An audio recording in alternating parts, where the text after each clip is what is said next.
విజయ dairy chairman Chalasani Anjaneyulu ఎండి అనిల్ కుమార్ తమను మోసం చేస్తున్నారంటూ పాడి రైతులు ఆగ్రహం వ్యక్తం చేస్తున్నారు. గత కొన్నేళ్లుగా విజయ డైరీలో పాలు పోస్తున్న రైతులకు అన్యాయం చేస్తున్నారని అన్నారు. టర్నోవర్ పెరిగినా రైతులకు బోనస్లు పెంచలేదని, రూపాయికి 30 పైసలు బోనస్ ఇవ్వాల్సిందేనని డిమాండ్ చేశారు. విజయ డైరీ పేరిట మార్కెట్లోకి వస్తున్న ప్రోడక్ట్లన్నీ విజయ డైరీలోనే తయారవుతున్నాయని ఆయన ప్రశ్నించారు.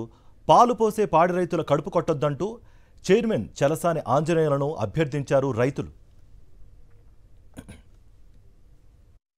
విజయ డైరీలో పాలు పోసినందుకు గాను మాకు బోనస్లు ఇచ్చేవాళ్ళు అండి జానకిరామయ్య గారు.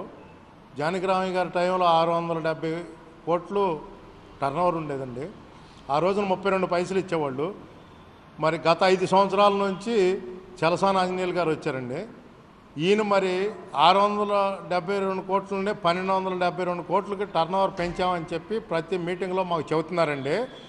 మీటింగ్లో చెప్పినప్పుడు మాకు 32 పైసలు బోనస్ని 60 పైసలు 58.5% మాకు పెంచి బోనస్ పంచాలి.